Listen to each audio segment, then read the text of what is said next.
And we are live and from a room next to my bathroom in my basement. This is My Worst Holiday, a podcast about your worst wedding, funeral, bachelor party, bachelorette party, or any story that's funny after the fact. We want to hear it. And for the third time around, we have the one, the only, Jesse Blaze Snider. Jesse, say hello, baby. Where the fuck have you been? Hello, everybody. How you doing? I've been rebuilding after a terrible, disastrous attempt at raising money for a comic book that I was making.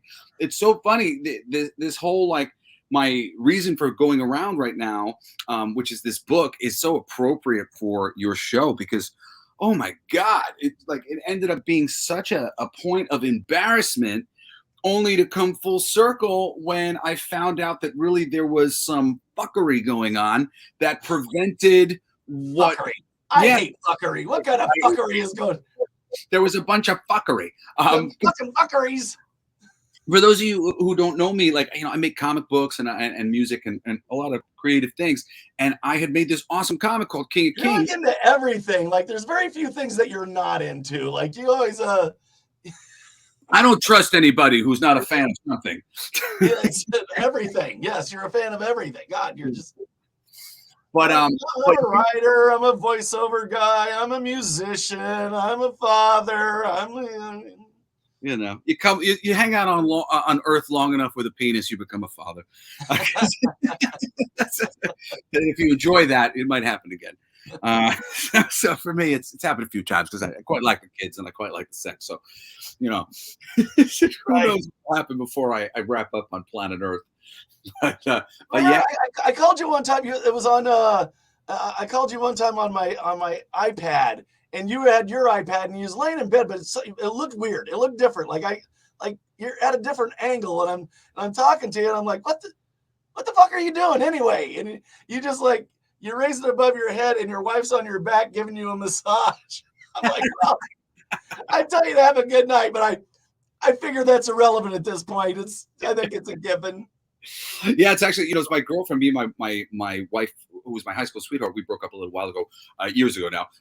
We're very good friends. So I'm actually over here visiting in New York, even though I'm moving back to New York right now. But yeah, my girlfriend is super sweet. The two of us both get our asses kicked. We're former athletes, and she's an electrician, and she's just busting her ass all the time. So we're constantly trading massages. It's awesome. Right. Hey, my body. I'll help you if you help me. So it's gotten you get a little. Yeah, I'm getting the good treatment on that front. I definitely. So anyway, going back to the comic book and the fuckery and everything, getting back on track. So the basic story goes, I'm a huge comic fan. I've written for Marvel, I've written for DC, Disney, Pixar, the Muppets. I'm a professional. I've been writing for a long time, but it's a lot of it's so much freaking energy. There are a lot of these industries out there that they really make you work for it because they recognize that you want this job, and they're like, oh, you want a job? Okay, well, we're gonna give you this. I'm like, but I survived doing. Really milk the fuck out of you then. Well, come on, you want the job, right? So I got into a point with jump through the hoop. Come on, boy. Jump through the hoops. It's crazy. I had so many people who were really high up people at DC Comics, for instance. One of their their biggest writer, Scott Snider, trying to get me in, multiple editors trying to get me in. And it was just amazing at that time. And I had done this already with Marvel, and I had just really was just done with them after they had dropped so many balls. Because it wasn't like things weren't happening because people weren't happy with my work. The relationships were there. People liked my pitches. They were down to hear more. Occasionally I would, get thought of, called up to pitch for things that they were looking for, which is always the better way to get in. But so many balls would just get dropped. A lot of good work would go into something, and they'd be like, oh, sorry, this took too long for us to process it. And now this character that you wrote about, nothing was happening with him. Now things are happening with him. Sorry, it took us 6 months to put it through the system. And so, as a creative person, you'd be sitting there waiting, going, okay, they're not doing anything with this. I'll write a pitch. Good timing. and then you'd be like, wait, what? You took how long to pass it on, and now it's already like, Yeah. So I finally just kind of The watched. iron's already cooled on the project. The iron's already cooled. It was great when it was hot. Exactly. Now it's fast. Yeah. Exactly. I mean, most famously, like at Marvel, I had written this amazing Blade pitch that I really, really liked. I'm a big fan of that Wesley Snipes Blade movie. And the cool thing about it is that it's science fiction vampires. And science fiction vampires have never actually been done in the Marvel Universe. In the Marvel Universe, it's always been like supernatural, magical. Right. Now you got my, well, you remember my old partner, Jay? Yeah. Yeah. Big Blade fan. Huge Blade fan. Congratulations to him, by the way. He's in the Badlands right now, coming back married. Oh, nice. That's great. Congratulations. Yeah. Tell him I said that. Yeah, so I like wrote something that was a send up to that film, and there was a lot of reasons why you couldn't exactly copy the film because the New Line owned some of that stuff. So I had to reinvent the Whistler character as a new character named Hummer, and there was a lot of things that I had to do. But the whole thing was set to enter these science fiction vampires into the Marvel Universe in a really cool way that put Blade on the map again. And they loved it. They told me this is one of the greatest pitches that we've ever received. I'm like, yay, I'm hired. It's going to be great. It took them 8 months to present this pitch. They presented it at this creative meeting, at this like retreat. And they had already decided to reintroduce Blade in the X-Men comics. They relaunched the X-Men comics and they put Blade in it, which I don't know how that sounds. It doesn't sound great because he's not a team player. He's got nothing into a Batman kind of a thing, or he brought all these vampires into the loner that works with you. No, that's not Blade, man. Blade's like, I'm gonna go kill some motherfuckers. Exactly, and Blade really needed to be introduced as a Punisher style. Here's his book, and something his name on it only, something that proved that Marvel believed in him. By putting him in the X-Men, it sent a message to the audience that we don't really know what to do with this character, so we've taken him and we've put him the most popular character. Marvel's better at it than what DC. DC can take a character and just fuck it up. Change the name of the characters, like what they did with Catwoman. Like, why did you change your fucking name? Like, it was a bad enough movie anyway. Why'd you change your fucking name?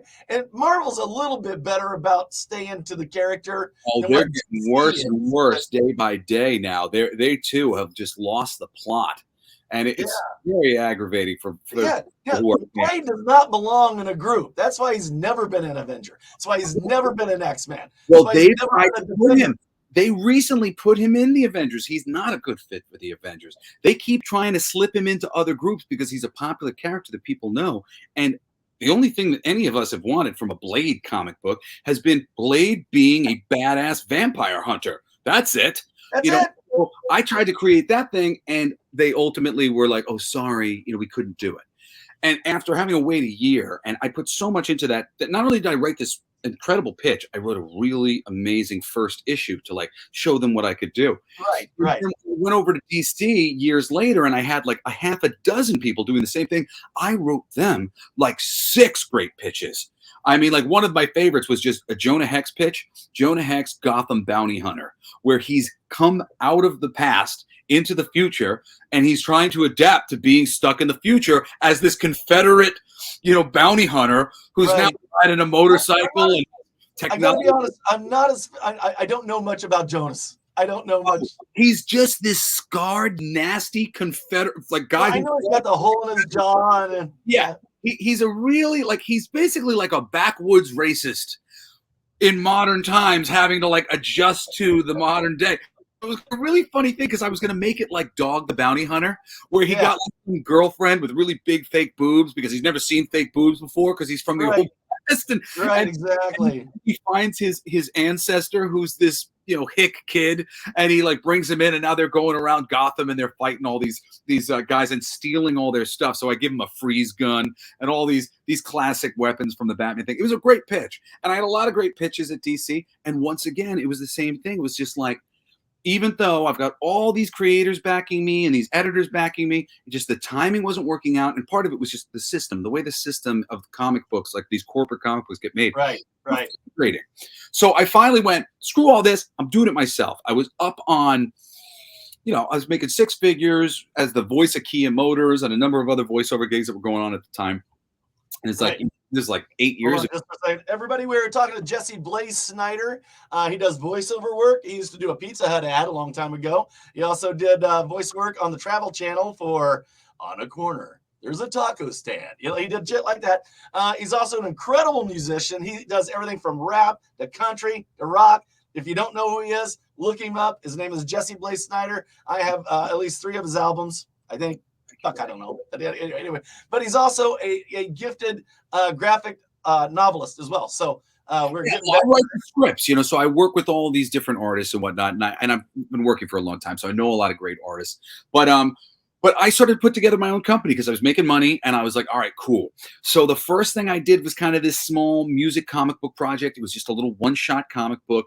It was put out by Image Comics to Acclaim. It's really cool. You can still find it for free at blacklightdistrict.co, C-O / couldn't afford the M. And and it's it was cool. Afford the fucking M.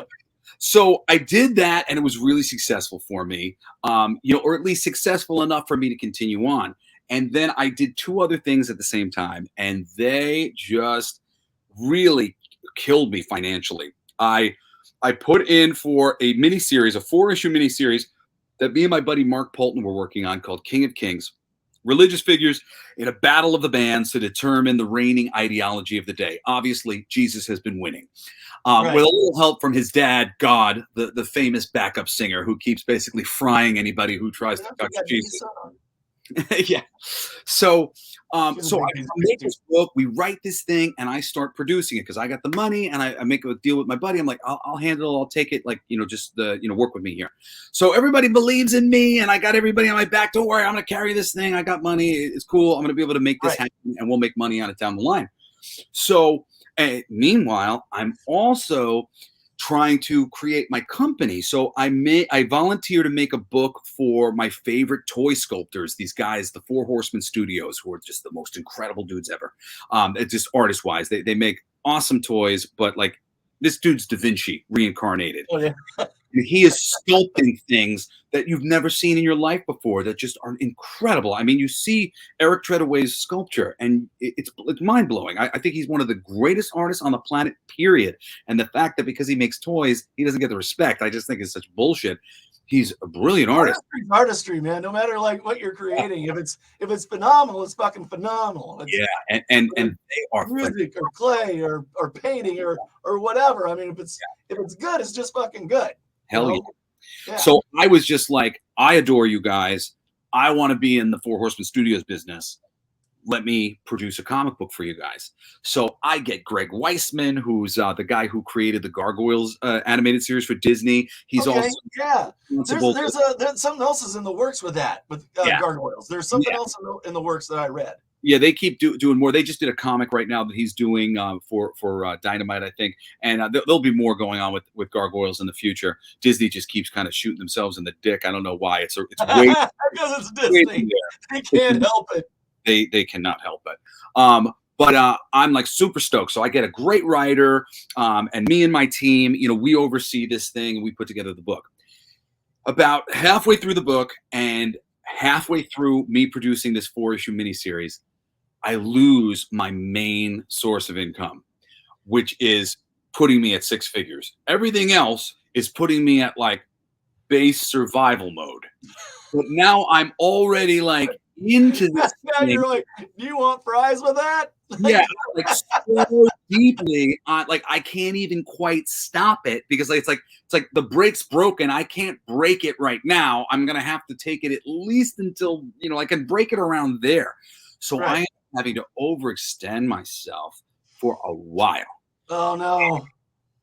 And I start scrambling around the same time. Me and my ex-wife, we have our divorce. I was dealing with like really crippling body pain at that time. And it's gotten a lot better now, but Yeah. I got hit by a Well, I car. remember you started doing some microdosing and stuff like that, and was kind of helping you out. Yeah. It has helped, and I've been getting slowly but surely a lot better. It's funny, actually. My ex-wife, I'm hearing she's been dealing with back pain.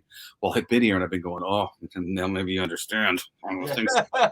Take that, woman. Now you know what it fucking feels like. I can't even think like that because I mean, dude, once you really deal with the back pain, you don't wish Oh it. yeah, I get a sciatic, and my back will like pinch and will go out on me, and I'll go down.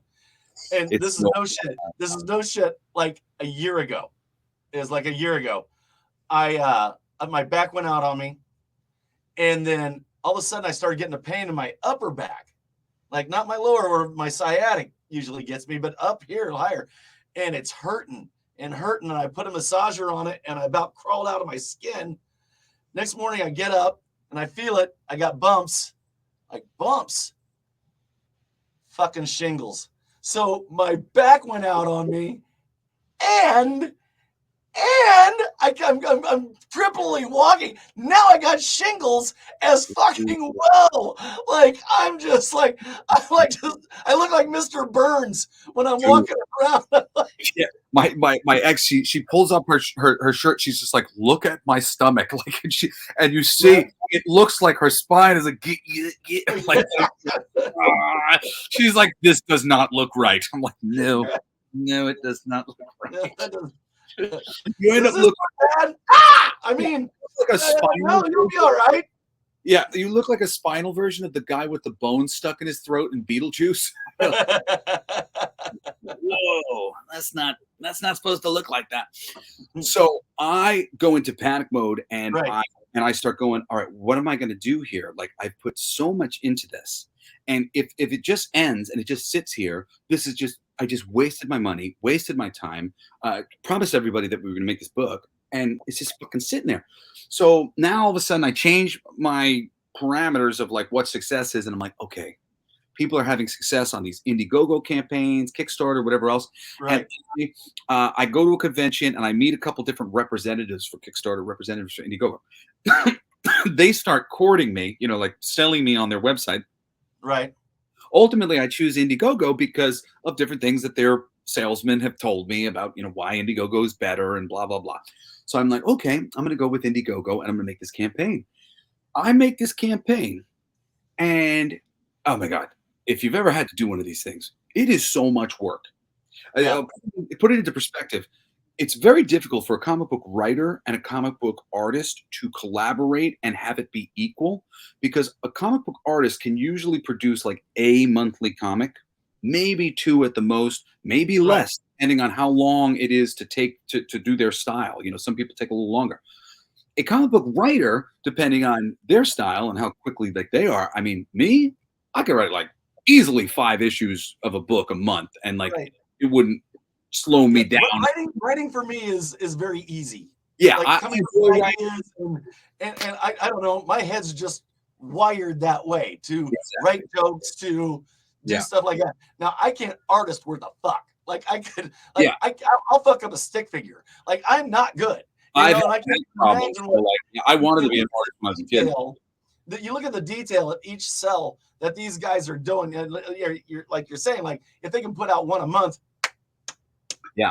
Because the Kickstarters, it equalizes everything because there's so much photoshopping and there's so much writing and technical writing. And then not only that, after you have a campaign, you have to fulfill all the orders. I have to physically mail out all these books. Like, it's a lot of work. So in terms of going like, hey, you want to partner on something and do something together? It's way easier now for me to go, hey, artist, hey, writer, we can go do this stuff. So I put everything I have into this freaking Kickstarter. And because like I really wanted to succeed, I actually like produce a bunch of videos. I produced some promo videos, a little animated music video for a song that we wrote to promote the thing, all this stuff, which was stuff that I was planning on doing, but I was planning on doing it as a legit company, not an independent company raising money on Kickstarter. So I felt really bothered by it, by doing it. But I was like, well, whatever. Everybody else is doing this too. It's all well and good. I'll put it out there. The audience will, see what it is. And I think people are going to like it. And then we'll make some money and it'll be great. So I put it out. And a week and a half goes by. And I know every single person personally who has given me money. Every one of them. There is not one person on my list that I don't know. And it's like, Really? that's my cousin. That's my uncle. That's my friend Steve, who I used to work with. That's like every one of them. I know them. And That's the guy maybe hit on me in the bathroom. yeah, That's the guy that. and there's like a handful of people who are just really big fans of mine, like who like are very big fans of mine that like I know I've come to know personally because I'm nice like that, and if somebody's nice to me and whatever, I don't reject them. So a couple people who you could say like fans or You supporters. haven't rejected me yet, Jesse. I really appreciate that. You're That's welcome. So so as far as I was concerned, it's like he's a nice guy. I try to be. But as far as I was concerned, I was like, wait a second, am I asking my friends and family to pay for my ability to make a comic book? I'm just like, I'm Right, right. supposed to be a professional. I'm like, this is what I do for a living. I thought the book was going to find an audience. Nobody wants to read my book. Yeah. And after a week and a half, I just canceled it. I canceled it and I gave everybody their money back. We had raised like probably about as much money as we've made right now, which is funny because here we are again, a week and a half into the campaign, and we've raised like $5,500. That was about where we were a week and a half into the campaign. But this time, I don't know all the people. That's good. Yeah, that's good. People, and it was a real problem for me. So I canceled this thing. And dude, I was just so embarrassed, mortified. I had put together this big concert where we were playing the special single that I did, and my dad was going to come and sing with me, all these things. As time went on with it, he was feeling like I was taking advantage of him, and everything was like falling apart. Like I wasn't trying to take advantage of him. I was trying to, the book lends itself to an animated series like in the future. Just because it's got this, like, I tend not to make comics with that in mind, but because my dad's a voiceover actor and I'm a voiceover actor and we're both musicians, when a friend approached me about it, I was just like, wow, that's really a neat project that could be a really cool project for me beyond just doing it as a comic book in the future. So I like set up all these things and I was just like, this is for our future of the family. There's a voiceover gig for my brother Shane. There's a voiceover gig for my dad. There's a voiceover gig for me. This will make us all some money and it'll be good for everybody. Right. But I ended up just inadvertently kind of just asking him, I guess, one or two things too many. And he was just like, you're not really feeling like you're taking advantage of me. And the moment he said that, because I wasn't thinking like that. And so he said that, I was sort of like, oh, no. No.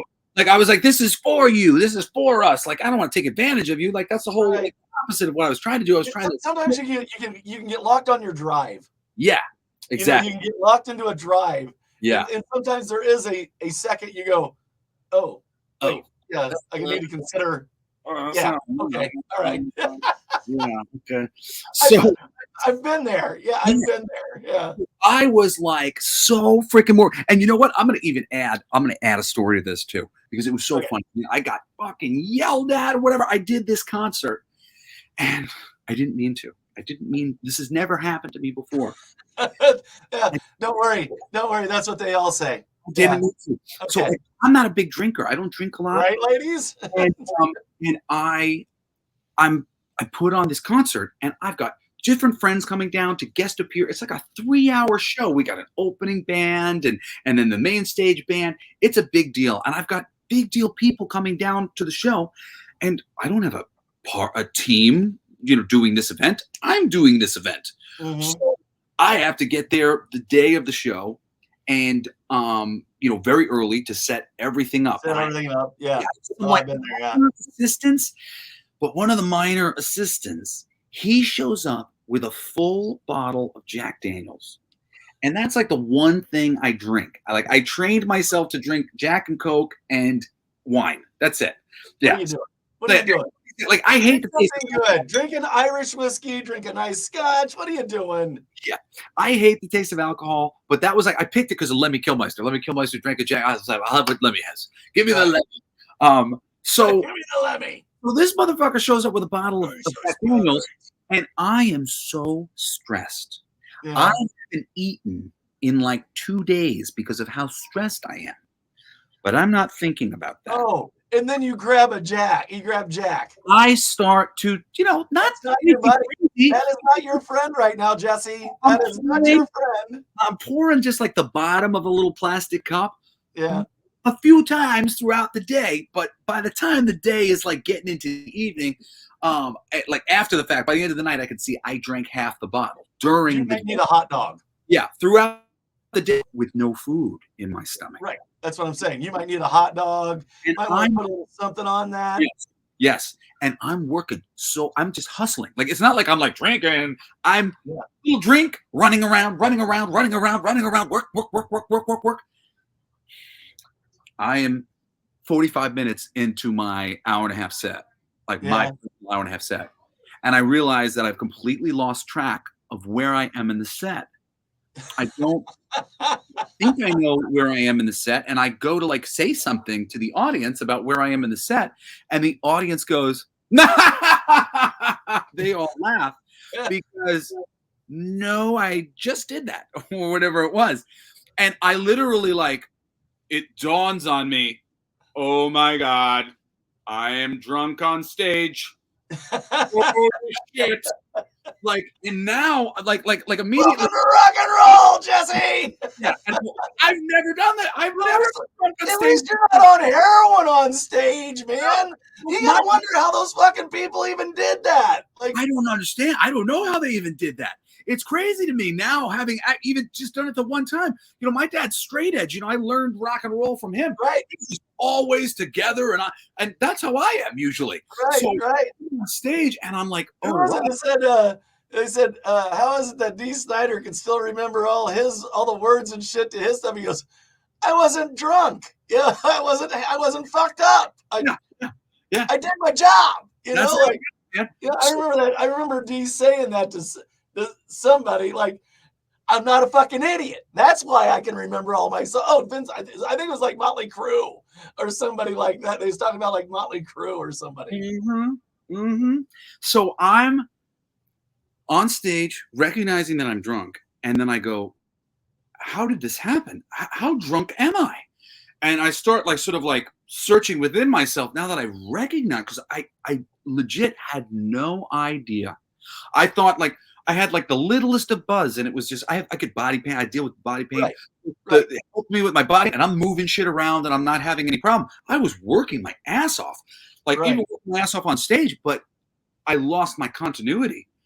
And I realized like the moment it hits me that I'm drunk, it sort of like floods in just how drunk I am. Now you're aware. Now you're aware of what you are. Yeah. I am very drunk on stage. Oh my God. Yeah. Meanwhile, my straight edge dad is about to come out to do a freaking guest appearance with me in a little bit.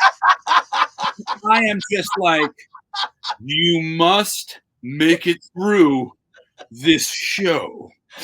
Okay. Under all circumstances. Don't let dad know you're hammered.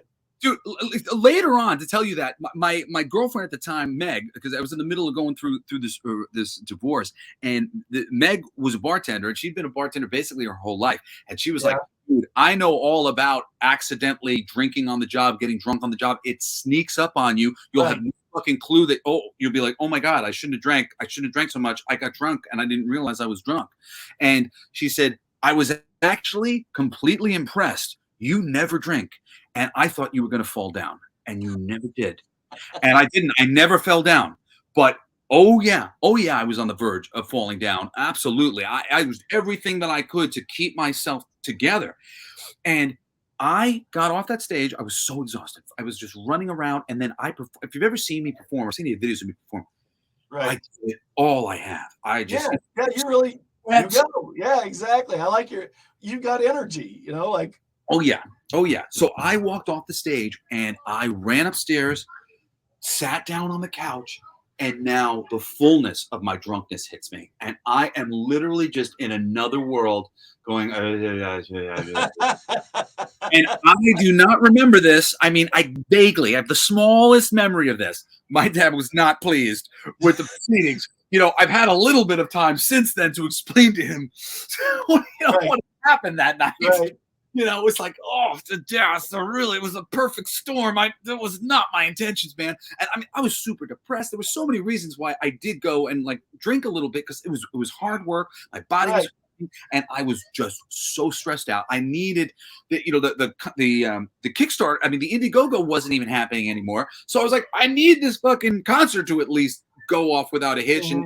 and be the thing that I want it to be. And it ended up being really an embarrassment for me on so many levels. Like, I mean, I can't even remember on any level of embarrassment because I was that drunk. But by the time I got to the point where anybody could notice that I was drunk, I was too drunk to even have an awareness over how drunk I was and whether or not I did embarrass myself. But I was Right. certainly like, whoa, that wasn't so great. And I found out afterwards that, there was plenty of people there who watched me get bawled out by my dad after this reunion. So after I finished getting my hair blown back by my dad yelling, Right. my my girlfriend Meg takes me up and takes me out of, and I barely remember any of these things. And we go to the local diner by my house. It's like Norm's, I think it was called. It's in North Hollywood. And I swear, the very first piece of food that I put into my mouth, Yeah. and it was like, I'm okay. Whoa.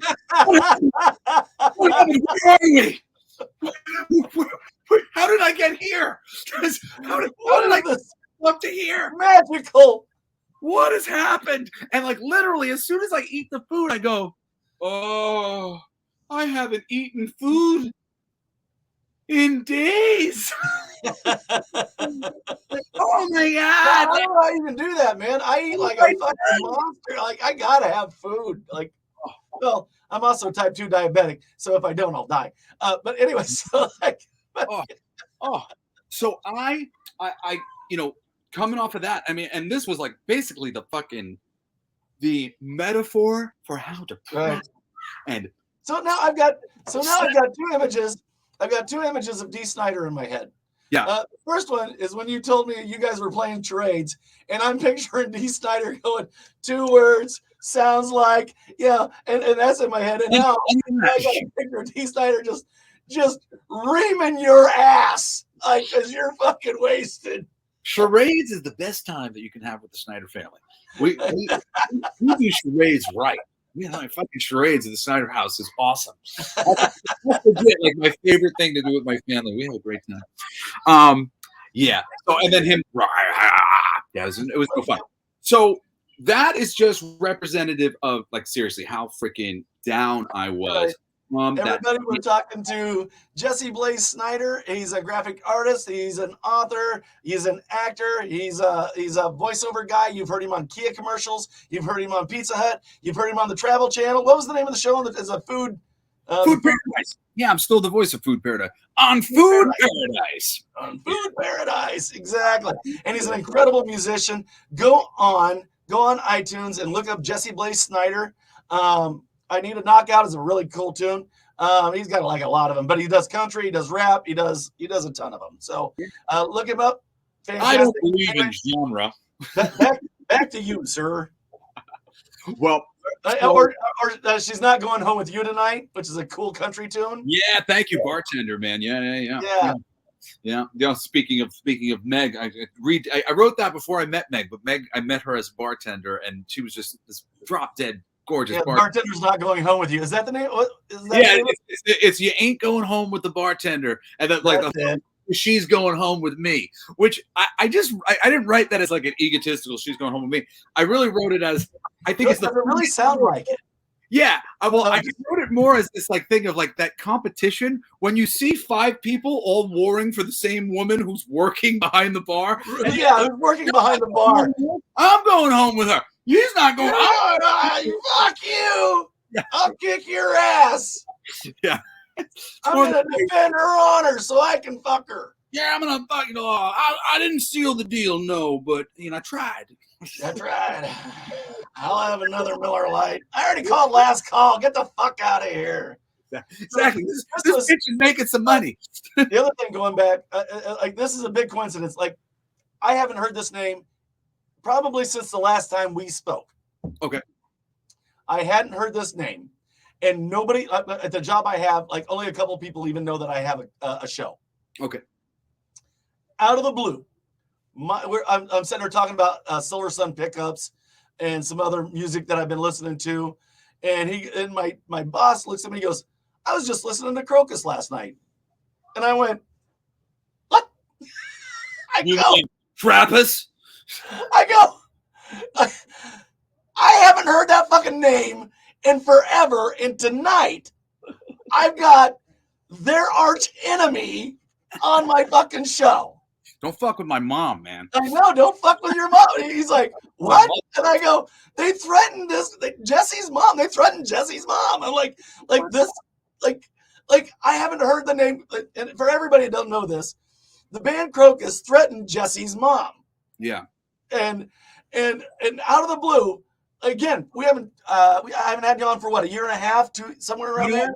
I'll give everybody the story. The quick story is my mom.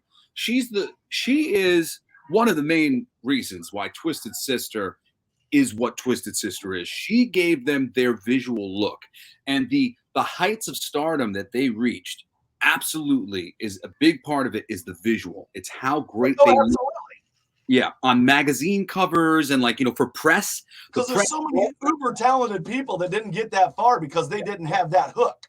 Yeah, and their look really, especially for my dad. Not to take anything away from your dad at all, because he's fucking amazing. Yeah, he's a talented dude, and absolutely. But they have really they became the iconic band that they became because of how well put together they were, and visually. And my mom worked for tons of bands during the 80s at that time. I have a bracelet that I love to wear that has spikes on it that was supposed to be for Crocus, but famously, she went to meet them at the airport to give them their stuff. And they send over this big bodyguard who takes the stuff and tells them that basically they're stiffing her. They gave her half the money up front so that she could buy the materials. And he said, if you don't send us the rest of our stuff, we will have you killed.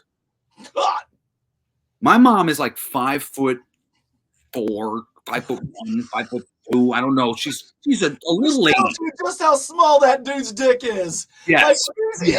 I can kick your ass. What? Well, and the biggest thing is, Crocus has attempted to apologize multiple times, and every single time they do, they apologize the exact same way. And for me, it is unacceptable. They go, hey, man, it's water under the bridge. It's years ago. We're different people now, kind of thing. It's like, let's just put it behind us. No apology. I am sorry. We are despicable. That is so fucked up that we did that to a woman of all people. Right. Our security. What pieces of shriveled shit we are. I am so I'm sorry. I understand why you're mad. I'd be mad like that too. If you can find it in your heart to accept our apology, maybe we can make it up to you in the future. That's it. That's the only freaking apology that I want to see or hear from these people. Right. It's like you guys have proven yourselves to be pieces of garbage.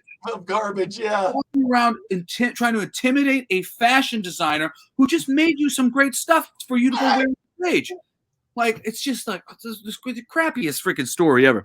But oh yeah, those guys back in your ass and go scream in the night. Get the fuck out of here, Crocus. Yeah. There's some great stories. My dad wrote a book. The idea that I haven't heard that name probably since the last time we talked. Yeah. That my boss just says that because I was driving a car. I was driving around. He was with me, and he said that, and I literally just fucking looked at him. I go, what? No way that just fucking happened. Yeah. It's just insane. It's such a funny one too. There's a great story in my dad's book of stuff like that. It's these bands. Most of these musicians are motivated. They're weird. They're all ego driven. Most of the musicians, they're like, oh, I want to be famous. Oh. So, and they'll pick a motif or whatever else. And the authenticity is very in short supply for the most part when you get into music. And there's a band called Man of War. And Man of War was openly dissing Twisted Sister in the trades, the trade magazines. Really? Before Twisted had really broken. They were a local phenomenon in the... Well, they were just meatheads that played music. They weren't good. They weren't good at all. They were just meatheads that played music. You think that they're even meatheads. So they talk some shit, and my dad. Well, they were roided. Yes. Well, my dad makes it physical. He goes, "You guys meet me here. This date, I will fight each and every one of you individually." He will not put it away. They keep going, nah, we're star children. We're blah, blah, blah, blah. We're really into peace and like whatever. Like, oh, after talking shit. that wasn't the Man of War guys. There was 2 different groups that did this at the time, and he threatened to physically beat the shit out of all of them. And the one group that didn't have that Man of War motif, they were like, oh, we're the star children. And then Man of War, they were like gently fighting back, and in secret, they sent one of their guys who was friends with the bass player of Twisted Sister to beg them to stop. Please stop. You're making us look bad. We're not really fighters. We don't want to fight you. We don't want to have a physical conflict. We're just musicians. Please stop it. And you're making us look really bad. They were begged to stop. Oh, God. Man, please stop. Like big fucking buff meathead cocksuckers. Yeah. Please don't beat us up. Like fucking D's just a regular built dude. Like he's like Kendrick Reagan is watching, and he is also a comic book designer. He has a series of comic books.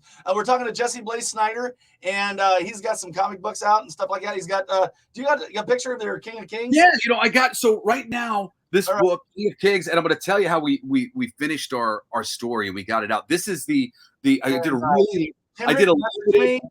message me, and I'll also put you in touch with Jesse. Yeah.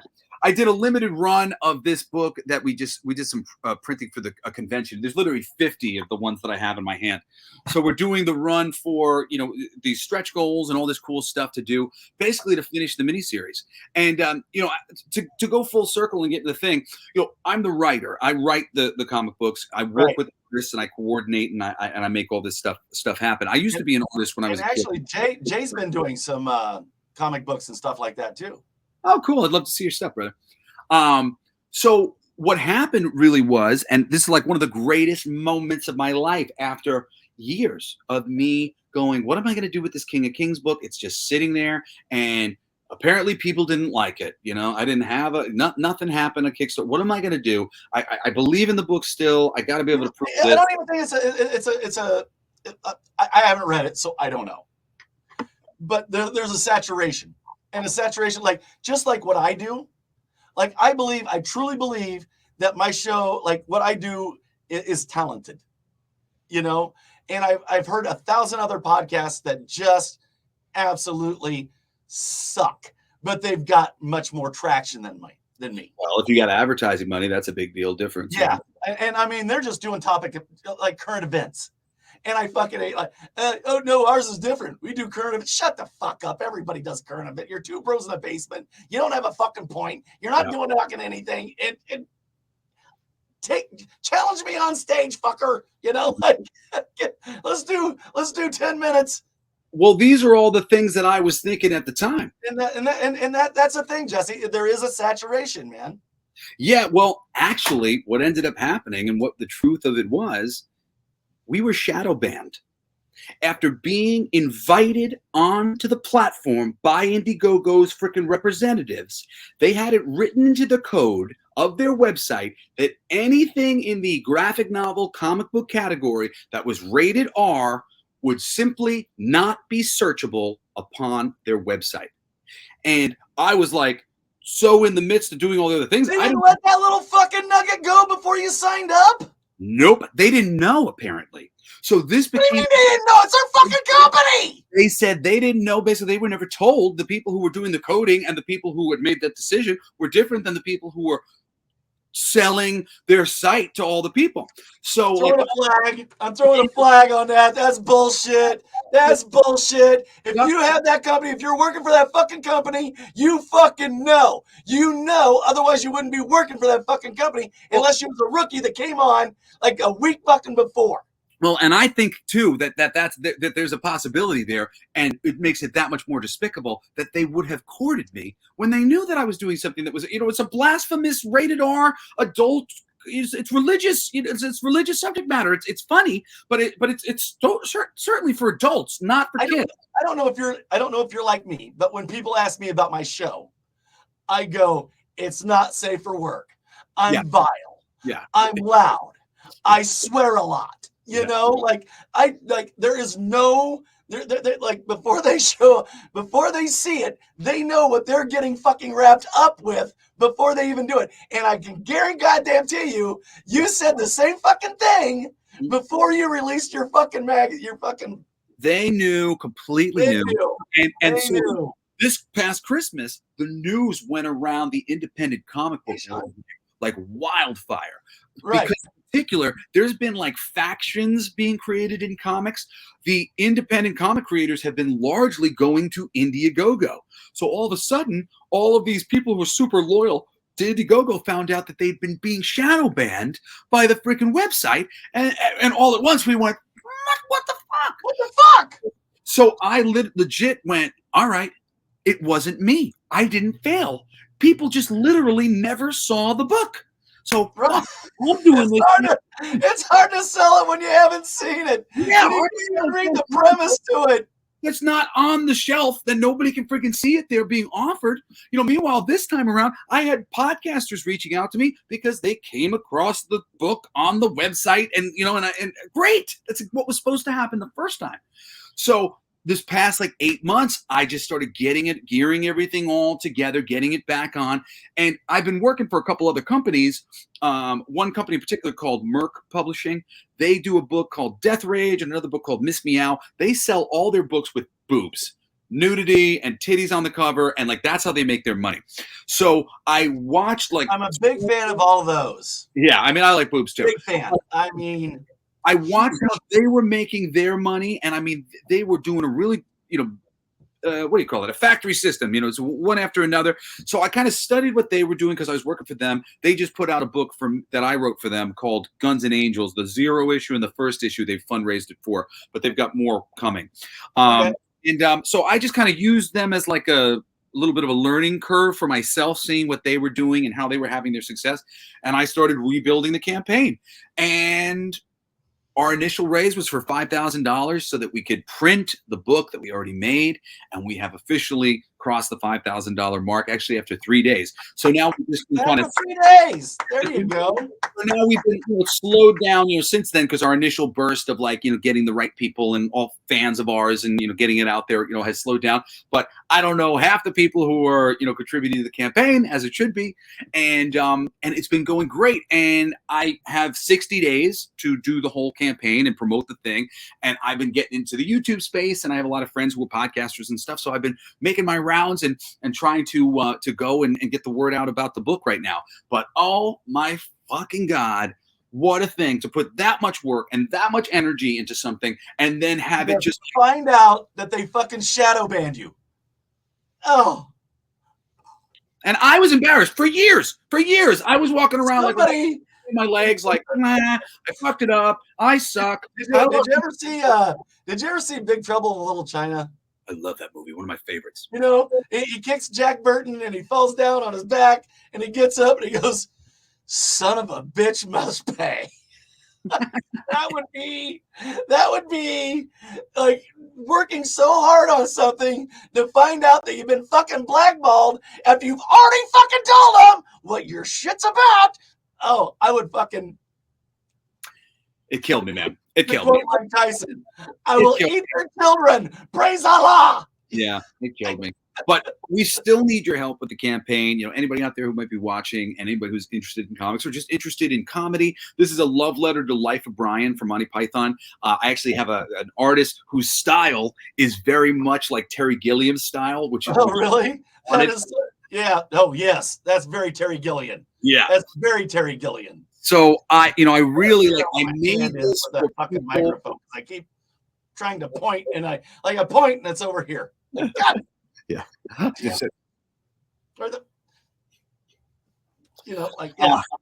I'm always really bad.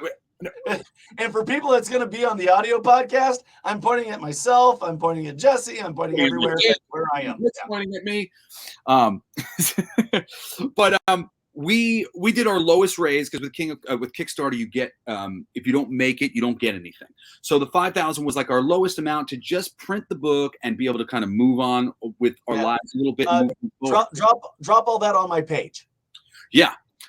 So our next raise for $10,000, $15,000. There's all these stretch goals, and they all basically just beef up the book. We add little upgrades to the book, and the next milestone for us is going to be the more money we make now, it goes into issue 2, and then if we cross the next threshold, we're going to finish issue 3, and we cross the next threshold, and issue 4, and it's done. So that's what we're looking to do. Step in front of the other. Yeah, and you're walking out that door.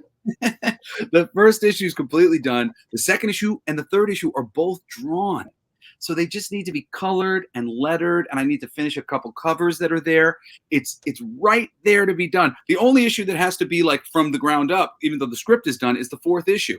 So I'm going to do multiple campaigns for this. We're going to do the first issue, and then I'm actually going to be raising money for a different book that I'm doing with my friend Steve. Well, actually, he's going under a pseudonym, so I can't say what his name is. His name is Jim. Harold Ramis. Yes. So fucking for our future, because I'm going to do the nudity thing. So next book is fucking for our future, and it's going to have. Me too. God damn it! I've decided. I'm gonna. Okay. Dude, it's a very funny book. You're going to like it. I'm doing the nudity thing, but I'm trying to be a bit subversive in terms of because boobies are fun, and that's all there is to it. Fact, folks. Because boobies sell. Because boobies sell for me. That's what it is. I want their money. I want the money because I've got 4 kids and I can't be just making comic books for fun anymore. I do too. In fact, I always tell people, like, if you like a show, if you like an independent podcaster, if you like a musician, give them a little bit of love. For me, it's my worst holiday at patreon.com. Cheap suckers. So, yeah. And for Sean Pratt, it's Sensibly Cynical at Patreon. He's on there too. Aaron Lewis is watching us, and he is the writer, director, and actor in Evil Lurks, and it's a great movie. Actually, it's so good. I've seen so many bigger budgeted movies that sucked so much. Well, not worse, but he made a good movie, and their movies sucked, even though they had a bigger budget. There it is. Evil Lurks. Tomorrow is the day of the independent filmmakers. Sorry, I had to do all that. Well, that's okay. Tomorrow is the day of the independent filmmakers who know how to be fiscally responsible and let a good idea speak for itself instead of throwing money at something that isn't a good idea, because that's what Hollywood has been doing for ages. And their budgets have gotten so inflated and their profit margins have just been shrinking and shrinking and shrinking and shrinking. And every single time a movie like Sound of Freedom comes along, that they raise that on, they fundraised that on Indiegogo or Kickstarter, one of these sites. And now $100 million, that's profit. That is profit. When you've spent $450 million and then it makes $600 million, and then you're splitting that with the theaters, and you spent another $100 million on the advertising and all that, these companies their profits are going, which is why this writer's strike right now, this actor strike in Hollywood, they just don't realize what the business side of film and entertainment have been doing for the past year. They've been doing the exact same thing that the tech startups were doing 20 years ago, which is taking all the money that they can get, doing as much as they possibly can do, and counting everything as loss leaders. They are loss leading themselves into oblivion with all of their streaming platforms. Disney, 99.9% loss leaders in production, and a few shows that make them a little bit of money. Same with every one of these companies. And they're like, you made this much money on that one program. Yes, but we lost a lot of money on every single other thing we made. And we spent too much on every single thing we made. And they just cannot put the brakes on fast enough. Seriously, Hollywood and entertainment is about to be completely remade in the image of independent, scrappy people who have ideas. Aaron Hawkins. Evil Lurks. Yeah. Watch it, folks. Oh, yeah. I would love to see it. I'll have to check it out myself. My girl loves it. It's on Tubi.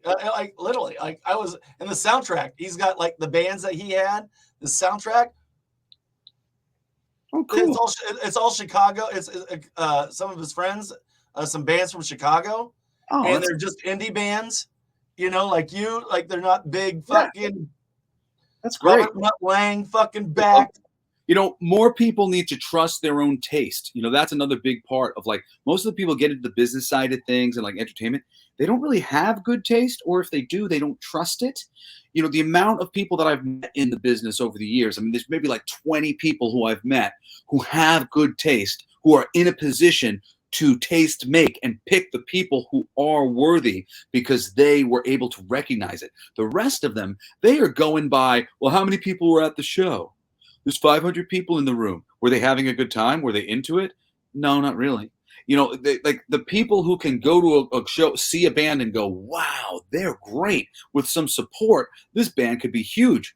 Those people are worth their weight in gold, and most Right, of them are just not in high enough positions. And if you feel like you're somebody like that, who's good at recommending bands or whatever, like go put yourself in a position to do some good in the world because there are not enough people who have good taste or trust it. right. Yes, I agree. I agree. You get into I don't want to get into a political thing, but yeah, yes, Well, I there's agree. I agree 100%. And tell you what, yeah, we told a funny story. That was cool. So, yeah. yeah, we're going on an hour. So I tell you what, the floor is yours again, Jesse. I want you to tell everybody about you, where they can find you, what you got going on, and stuff like that. And I want you to hang out because I got a couple people that I want to put you in touch with, but I don't want to give them your phone number. Sounds good, brother. Um, Well, you know, no, uh, no, here, call Jesse. His number is in the future, you will find me at a convention, hopefully every weekend, selling a bunch of awesome independent creations, surrounded by brilliant artists and cool people, hanging out, planning on going to a concert that night that I'm putting on you myself, know what? Stop. kicking Hold on. ass, taking Hold on. names. Hold on. We're actually fit. We got 15 minutes more. I'm used to going on the hour. We started at 7:15. Oh, that's right. Let's go back. So I liked what you did there. Anyway, we was talking about Hollywood, how it's about ready to invent itself all over again.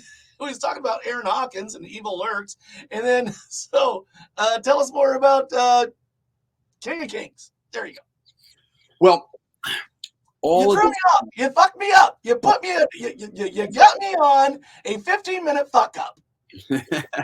well, isn't that what the I show's really enjoyed talking to you. I'm like, God damn it! Has it been an hour? the show has become its subject matter? Yeah, you know, this is my journey. I love to make music and I love to make comic books. You know, I've done voiceovers and I've done hosting and whatever else, but I've only done that to pay the bills, you know, and take care of my family. You know, Well, I'm your music, like you can tell, you love your music. You're a great songwriter. Like, yeah, that's not so. You're not doing that to pay the bills. Like, you would be doing that if you were no matter like what lineage you ever came from. oh Like, I'm sure it had a an and effect on you. But the way you write and everything, that's not taught. thank you. No, I've been, you No, know, I'm a that's not taught. that's Like the you know the way you listen to a country song, or the way that you write a country song, or the way that you write a rap song, or a rock song, like you've got your own distinctive way that you do things, and that doesn't come from like, oh, I was taught it. thank you, brother. And I mean, that's it. You know, I'm a writer. First and foremost, I'm a writer. That's the thing. You know, it was so funny because, like, you know, growing up, like, just because of the nature of things, I've done all these reality shows and stupid shit that I don't care about. The only two things I care about is writing songs See, that's and paying bills. writing That's comic books. paying bills because you know that's not real. That Yeah, reality is not fucking real, folks. yeah. So Surprise! So, it was so funny. I'm literally looking at a convention poster that's hanging in my daughter's room on top of the thing. Let's see if I can turn it here to show it to everybody. But these people, they literally like they invited me down to the show, and they literally ignored the fact oh, that I'm Frozen. a book I writer. love Frozen. Yeah. Oh, Jesse Book. That one. Okay. So I had to write writer on the top of the freaking frame. They wrote, he's a singer. I'm not a fucking singer. I'm a songwriter. They wrote voice actor. Yes, I am a voice actor, but that's You just are a something voice actor. funny. They wrote actor. I'm not really an actor. I mean, I've been an actor here, there on reality shows. I'm not a fucking actor. Like, it's the thing that I've done for fun. When the LA Gun says, "Hey, you want to be in our video? We could use somebody who could do a good job." Now, in my defense, I did call you a BMF on the promo. So, well, I am. I mean, I do all these things, but these things don't necessarily like. That's not who I am. You know, like I'm a come writer. on, bad motherfucker. That was fucking funny. You didn't even laugh at that. I'm like, you're a bad motherfucker. That was it. Like, well, wait, I didn't realize it would be. See, okay, see, I didn't. on. Thank you. That is what I am. So All I mean, right. but really, before you go on, my buddy Chad Paulson is watching, Okay. and he's a big fan of your dad's. He read the book, and it changed the register in the way he sings. And I just want to let you know that Chad is on. He's listening to you. This is Jesse Blaze Snider, and like he would die, absolutely fucking die, if you told your dad that this guy changed his register because of the way that he wrote in the book, and it changed everything for him in the way he sang. So I had to, like, if that didn't happen, I would feel bad. So, yeah. Well, anyway, back to what we were doing. Yeah, writing is just my passion, and yes, you're a writer. You're a writer at heart. Absolutely, like your comic books, your music, like like you're a Renaissance man. You're a Renaissance man. No, actually, no, you just you have an imagination like I do. Like you just like you get in your head and things come out. Yeah, and I can't stop. Everybody goes, focus, do one thing at a time. I'm like, I get bored. I do more things. But I mean, really, for me, it's just all about communication. In my comics, I've gone back and forth between writing horror comics and writing comedy comic books, like kids comic books. I wrote Pixar's Toy Story and the Muppets. Then I was writing Evil Ernie and vampire comic books and all this stuff. And now I'm writing stuff that's like, right up the middle, assassins and whatever else. And now I'm about to write some adult stuff, and I'm writing this blasphemy. I don't believe like in genre. I believe if you're a good writer, that there's all sorts of things that are interesting and there to be played with. So, but that's all I want to do. All I want to do is just be able to feed my family writing. And the world, the way it's set up right now, the corporate entities that run all of these companies like Marvel and DC, they do not treat their creative people right. I don't think anybody treats creative people right, really. And to make money off a creative person, but they don't really treat and that's never not been a thing. Like since the indoctrination of recorded anything, it's always that's always been a thing. Like, we're gonna take all your fucking money, but we're gonna make you work for it. Like you said, exactly like you said at the beginning of the show, like, we're gonna make you work for it because we know you're creative, we know you can make things, but we also know that you want to make it big, so we got and you the can't do that without us. Yeah. So I mean, nowadays there's finally a space in comics. God damn it! Which one? We got the pesos. Oh no, we got the pistols. We get the pesos. So that seems fair. Who is that? That one. That's a funny line. No, it was a band. I think it was the Bottle Rockets or Pistols and Pesos. That's funny. Yeah, Pistols for Pesos. I think that's the name of the song. Oh yeah, that's a good one. Yeah, I mean, it's really amazing. It's just like this world has really changed, thankfully, to like these fundraising websites, and comic books right now are reinventing themselves. Marvel and DC, their sales are lower than they've ever been, and independent creators are starting to take their power back on these platforms. But the people who are really establishing themselves on these platforms are essentially the corporations 2.0. Bunch of business guys who want to take advantage of comics, take advantage of geeks.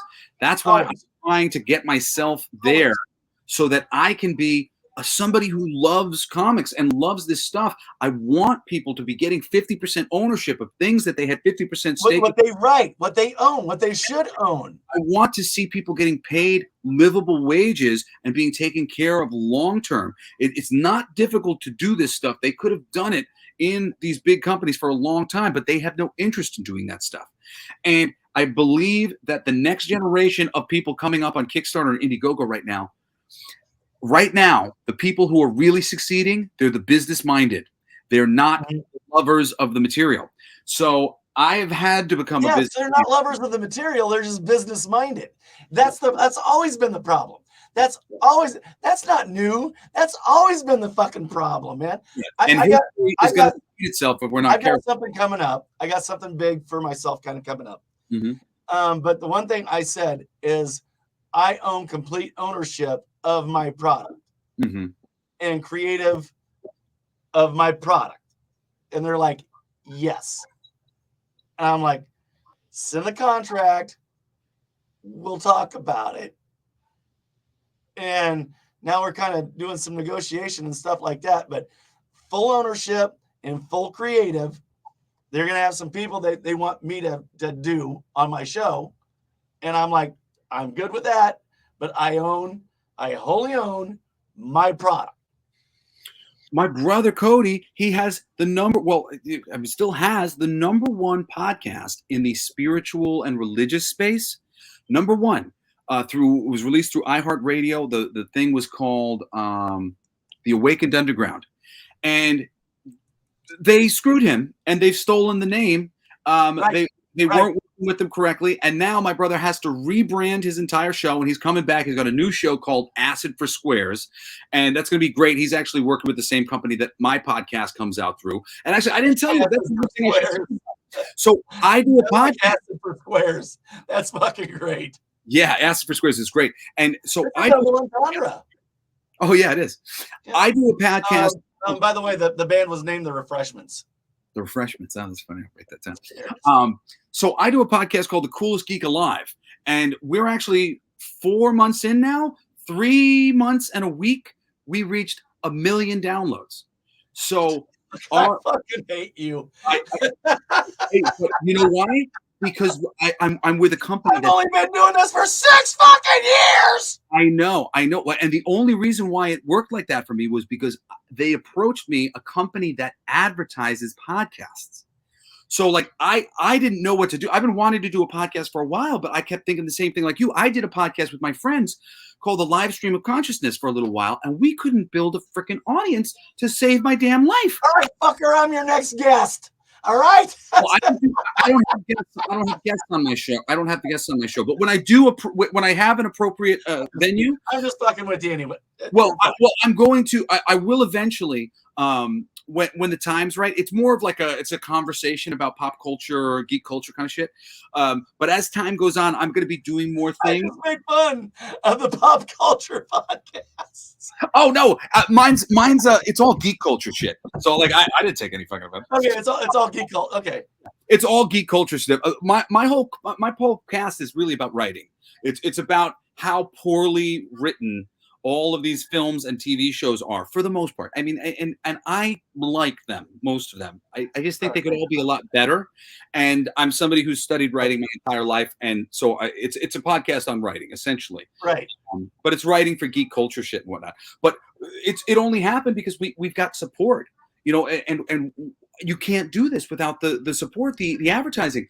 I was doing the show with my friend Michael Zen for a year and a half, and we couldn't get an audience going, and I didn't have any money to put into the advertising, and I lucked out that I got basically picked up by a company that was like, we've got money to advertise, we need people who are really good in this space. And it just so happened because like I happened to be best friends with a guy who got approached for some really big clients that like dwarfed me, and he recommended me. So I mean, like I got lucky, like very, very lucky. And the fact that I have an audience, I mean, granted, just like you, if you were advertised, you'd get an audience because you're good at what you do. But the only way to really grow these things fast in any significant way is the advertising. And it's like you have to be good enough to retain the audience. It's a catch-22. Yeah, It's but definitely a catch-22. yeah, and to a certain degree, it's like really weird. Like there's plenty of middling podcasts that just put a lot of money into their podcast, but they're not very good. That's why they haven't maintained an audience. But we've been growing, thankfully. But I mean, it really like it was such wake up to me. I mean, I knew it was like I don't have the money to advertise. It's going to be a bitch, and I don't have the money to advertise my Kickstarter. And even though we're at, what do you call it? Like, 1 million downloads or whatever. That's great, but that's over time. That's how many people are consistently going. How many people? So you're building a really small audience over time, and you're just, like it's just Right, eating up, right. even though it Well, seems really good. here's actually where I know I was kind of like I was fucking around with you and stuff like that. But here's the thing I've always done is they're like, oh, how much do you make or like stuff like that, and or how many viewers do you have? And I go, honestly, you don't fucking care.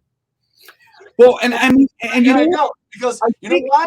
Because I'm sitting in a basement in fucking LaSalle, and I'm talking to Jesse Blaze Snider, who's sitting in front of Minnie Mouse, or I'm sitting there, or I'm talking to Bruce Valanche, who's a fucking Oscar winner, a Tony winner, or I'm talking to the actors from Clerks, or I'm talking to I go to work every day. Nobody knows what the fuck I do. And they're like, how many listeners do you have? I don't fucking care. Like, do you know the people that I've met and I've talked to? And like, I'm good. I'm fucking good. And then something just finally, out of the blue, didn't ask for it, wasn't looking for it. Out of the blue, somebody contacted me and said, hey, remember I was on your show? And I said, no. And then, but now they're sending me a contract. So, oh yeah, oh nice. so, I'm happy to hear that. You've got such a nice, simple format. My buddy who's on this same network, and I bet you there's other networks just like the one that I'm dealing with, the podcast Playground. They do a show called Celebrity Jobbers, where basically he does all these celebrity interviews, but he asks them basically what would they have done if they hadn't been famous. Like if things hadn't worked out for them as a musician or as an actor. Oh, that's a great idea. Yeah, it's a really nice. That's a great fucking idea. Yeah, it's called Celebrity Jobbers. My buddy Jeff Zito. It's a good show, and it's funny. The first time I've got another one that I'm working on. Like, no, I've already got it out there, and I've already talked to one person about it. But anyway, sorry, come on. Oh, I was just saying. I remember me and my girlfriend. We listened to it the first time, and we were like, huh, I don't know about this. I mean, like he's really kind of missing so much of the big picture of who this person is, because they were asking him all these questions about like small towns and where you might work and the family business. And then when we found out, oh no, the whole show is about getting like that human side of the people. Yes. And we were like, no, that's really cool. And that means like any person that like, if it was a person who I was more interested in, if I was more interested in the musician or the actor, I'd be very interested to hear that interview. It just so happened that the person who was being interviewed, like we didn't know them very much. So it was asking them like the most boring part of their existence. Right. We were like, but that's a very clever idea. So I mean, it is like what would be better. Like, I hate reality TV. Trust me, I fucking hate it. But taking somebody and their idea of what they really wanted to be or something like that, and no, never mind. Like in my mind, I just absolutely went through 1,000 scenarios about like what it takes to do whatever they wanted to do, the years that it takes to develop yourself to be that, and just throwing them into it, and like, of course they're going to fail. Of course it's going to be, kind of fucking funny because we just took somebody that couldn't fucking weld before and now we made him a welder, yeah, I took the idea, I ran 1,000,000 times through my head and said, no, I don't want to do that. But the idea of talking to somebody about what they wanted to do or what they wanted to be is very funny. Yeah, no, it's really fun, and I mean, I think a lot of the answers that you get are just very surprising. But yeah, it's totally cool. And one of these days, my show will kind of segue into a little bit of YouTube, and I'll be doing more interview and more like talking heads kind of thing. And when that day comes, I'll totally hit you up, because I'll be needing people to come and guest with me and chat about different things. But right now, it's just a little. Yeah, I was fucking with you 100%, man. But I mean, but I like you, and there's no reason why I like you, Jesse. no reason why I like you. Yeah, but there's no reason why not, if that was the kind of thing that I was doing. I'm just not doing it yet. Everybody's been trying to drag me onto YouTube, and I honestly just like my voice being the thing, and that people don't see me. I prefer that it's just a podcast, and that's it. A lot of people feel that way, Jesse. A lot of people feel that way. I love it, man. I just like that it's about my ideas and not about what I look like. And honestly, when I go on to YouTube channels and shit, it's like 5 minutes into being on the YouTube channel, they're like, "Is this guy on crack? He's got too much energy." If I looked like you, I would have my face on every fucking poster I ever had. Okay, so you're just a handsome fella, is all I'm going to say. You're making me blush. Of course, I got these beautiful blue eyes, and you don't. But either way, you got the strong jawbone and the beard, and women like you. Fuck you. So anyway, so we're getting back to like talking about, and I'm pretty sure I told this story before on here, but it's still fucking funny. We was working with this guy. I worked at a car dealership as a salesman. Okay. And this guy comes in, and he's working with us, and he's just not that good. And they put up with him as long as they can and stuff like that. And they end up finally firing him. Okay. Now, as a child, what did you want to be, Jesse? What did you want to be? A comedian. A comedian. I always wanted to be that too. Thank God I got a platform where I can kind of do that. You know, but you know, you want to be an astronaut, you know, you wanted to be a marine jellyfish hunter. Yes. When I was like 6 or 7, I said, I'm going to be a jellyfish hunter when I grow up, because me and my friends think jellyfish. Exactly. I thought, this is something I could do for a living. Right. So this guy gets fired. And my buddy Tim calls him to consult him. He's like, you know what, man? He's doing like the God damn it, the Billy Crystal movie, the horses and shit like that. God damn it. Anyway, he's like, City Slickers, yeah. They're like, you got a do-over. You know, you got a do-over. He goes, what did you want to be when you were a kid? And the guy goes, I wanted to be a car salesman.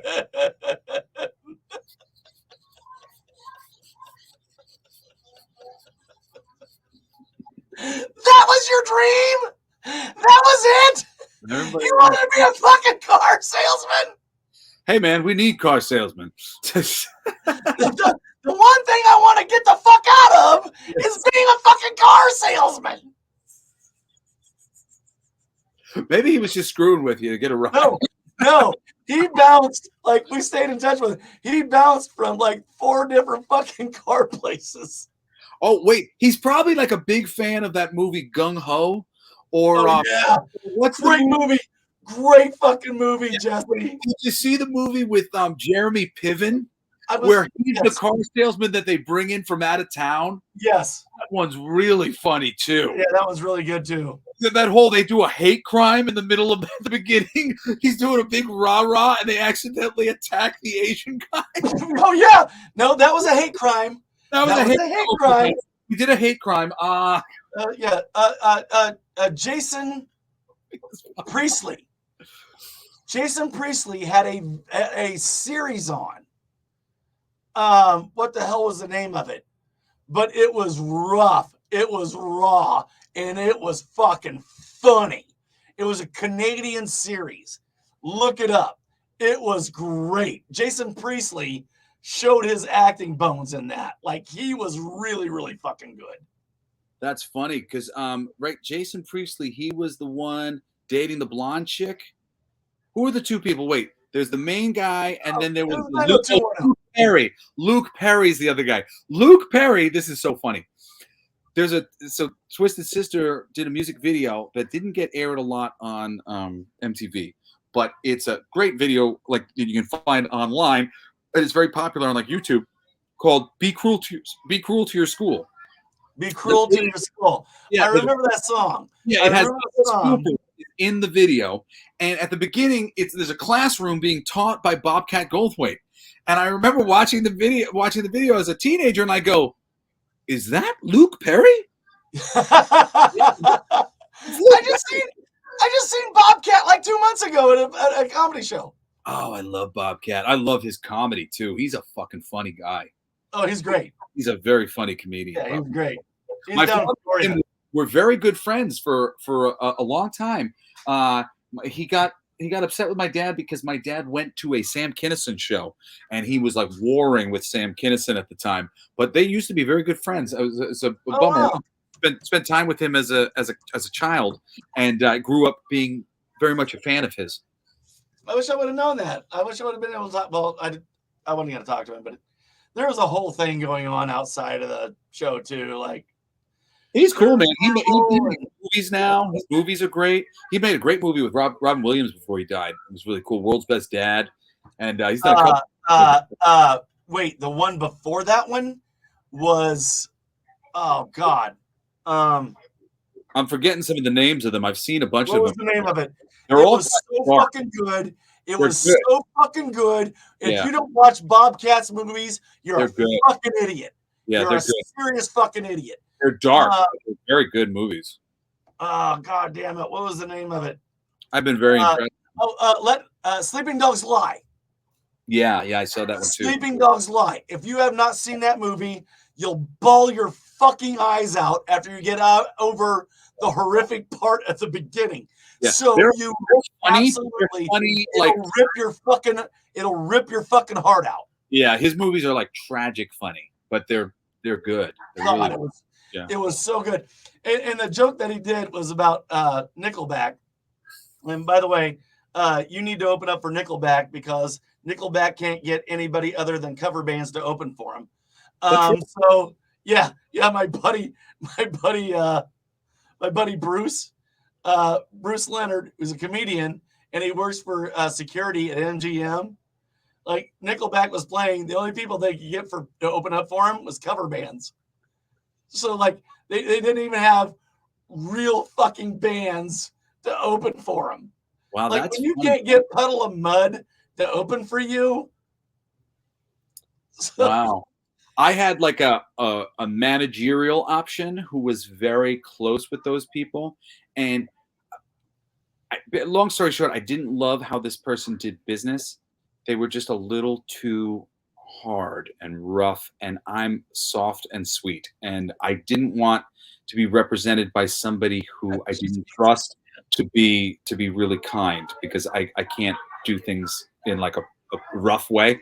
But right. they were trying, they could have been opening up for Nickelback. Opening up for Nickelback would blow Nickelback off the fucking stage. That could have happened. I actually like Nickelback. They're not the worst. They've gotten like they've become a caricature of themselves through like media and people making fun of them. But if you check them out, oh yeah, you got to listen to a whole album. That's some heavy shit, man. We're going out tonight to break down every light. That fucking song is a great song. Yeah, but listen to the cadence. It's the same fucking cadence. Well, that's everything they do. That's exactly the same the fucking do. That's true. Admittedly. And I am versatile. I'm not a musician. I'm a comedian. Yeah, no, it was funny when people started to put one song on top of another to show that the songs were nearly identical. That was when the beginning of the end for their reputation. But I've met some of those guys, and they're very, very nice guys, and they're just. I'm not saying they're not nice guys. I didn't say they don't let butterflies go or catch spiders and put them outside. I didn't say that. I'm sure they're nice. I'm sure their mothers love them. They walk old ladies across the street, but they can't. Bam, bam, bam, bam, bam, bam, bam, bam, bam. Yeah. Appreciate It's like a hard rock style with the wheels of the bus is what it's fucking like. That's just funny. I know. This is all, and I didn't pre-record this shit. So like, it's like so. So say you open up for Nickelback, okay? And I like you very much. You're very talented, and I've listened to his albums. He's very good. So it's like I went and seen Local H and Soul Asylum. Mm-hmm. Okay, Local H opened up for Soul Asylum, and they're both. God damn it, the camera. So anyway, the Local H is very powerful, and they opened up for Soul Asylum, and Soul Asylum is like, we sell misery which I love, but they let Local H open up for them. Local H is a good band. They are. Yeah. They're two people that are a fucking powerhouse. Was he playing with that black guy? No. The black guy. He used to have this drummer whose back, he looked like the fucking Hulk from the back, and he would slam the drum so damn hard as a two-piece. I like Local H a lot. They made an album called and this guy was this drummer was fucking amazing as well. Like nobody's gonna replace that guy unless they're fucking good. Yeah. So anyway, Local H comes in, blows the fucking roof off the place, and I keep going down because I'm in the balcony. I keep going down. And I keep trying to buy Local H merch, and they're like, "Nope, can't sell it." And I'm like, "Fucking sell it to me." They're like, "Nope, can't sell it." So I go back upstairs. We keep drinking beers. Keep going downstairs. Nope. Turns out the Local H guy is the guy that sells the merch. But anyway, so now here comes on Soul Asylum, who's good, who's very good, who I love very much, but they just tried to follow Local H. Yeah, that's not. And people are going, I'm gonna go. I waited around, listened to Misery, and then I'm like, yeah, I'm gonna go.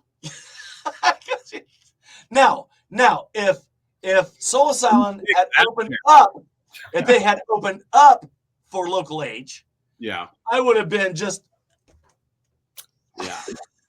I would have been like, my legs would have been kicking behind my back. I would have been like at a slumber party, like, I'm enthralled. But they didn't do that. That's a weird one to me, man, because Local H has been around for a while and they've had, success over time. And I don't know as much about Soul Asylum. I know that they blew up during the time of the grunge thing at the end of it. Good. Yeah. They were good. They were dirgy. They were good, and I love them. I love them. Cool band, but they didn't do a lot long term. You cannot have Local H or Buck Cherry open up for fucking Soul Asylum. Yeah, you can't have that. Not a good look. Well, and people like me who were taught to set the piano on fire, like you're going to perform so well that they will not be able to do their show anymore. Jerry Lee Lewis famously set the piano on fire before calling upon Elvis Presley, so that Elvis would have to follow him, and he wouldn't be able to top what he did. Right, exactly. That's the thing. So and it's really, you make it really easy when you put a band that has a lot of energy on before a band that's a little bit more subdued. Whoever planned that was out of their fucking mind. So anyway, all right, dude, we went 15 minutes over the hour. That's how we do. And I love you. You've got the floor, as they say on Hot Ones. This camera, this camera, this camera. Oh, Tell us what's going on. I actually checked my campaign a little bit, and we already had 2 donations from, I'm assuming, people who listen to the show. Bradley, I think. On my page. Yeah. We hang out after. I wrap this up because I got a couple people I want to put you in touch with. Absolutely. We're just so grateful for anybody who donates to our campaign. Go watch the videos. You can find out about the backstory behind everything that's going on, with our campaign. It's awesome. And if you're a music fan, right now I've got a new band called DILF USA, and we are having just the best time. It's a party band, and we are here to entertain you. We've only released 2 singles so far. We've been doing like a lot of big cover gigs, and we actually have recording a lot of stuff right now. And this time next year, I think people are actually going to have heard about us because of some of our songs, like our original "We Gave an Alligator Mushrooms," which is freaking hysterical. It hasn't come out. I think you just admitted to a crime. Yeah. We put out a Christmas song this past year with a really funny music. That was awesome. I fucking love that. I shared that with everybody. Thank you very much. Thank you for sharing that with me, by the way. Welcome. Thank you. And we did a cool I video. love you, dude. Oh, thanks, man. Appreciate it. And we did a cool video based on Johnny Depp and Amber Heard's debacle that they had going on, where she shit in the bed, and the song's called "Shit the Bed." Another funny video. So if you like to laugh and you like music, that's the new project that I'm working on right now. Of course, is that on YouTube as well? Yeah, it's on YouTube. So if you type in DILF USA, Shit the Bed is on YouTube by Jesse Blaze Snider, or is it by the band? What's by DILF USA? DILF USA. By DILF USA. Look up DILF USA. I shit the bed. Yeah. So I'm definitely gonna do that. Bunch more videos with them. So I mean, if you follow DILF, it's really funny. And I'm on what do you call it? Or actually, I'll make it all easy for everybody. My email that anybody can hit me at, and I do answer, is jessiblaze@jessesnider.com. And that's kind of my thing for my podcast and whatever else. People send me letters and send me messages, and I always read all those messages and I get back to them. But yeah, my 2 labors of love is my comic book company, the Killer Rabbits Company. Making awesome comic books like King of Kings. I love Killer Rabbits. Right now. Thank you. And the DILF USA as my musical endeavor right now, other than myself, Jesse Blaze. I've put out a lot of things on my own, but I don't really consider myself a solo artist. I like to work with bands. I kind of just, at somewhere along the way, I started writing a lot of things independently with lots of different people. So I ended up releasing a couple things on my own. But DILF USA is where my passion is, and the comics are where my passion is. And support me on any of those fronts, and I will love you forever. All right. And as always, I love you. You're fantastic. And I always enjoy you having on. Oh, my God. It's just amazing. And I want you to hang out for a minute or two after I end this. Yeah, God, fantastic. Jesse, go on iTunes and look up Jesse Blaze Snider. You're not going to regret it. His music is so fucking fantastic. And from a room next to my bathroom in my basement, this has been My Worst Holiday. Oh, wait. Give me some money, motherfuckers. It's My Worst Holiday at patreon.com. Cock suckers. Love you all. And I will talk to you later. Getting on the broadcast. All right. Bye.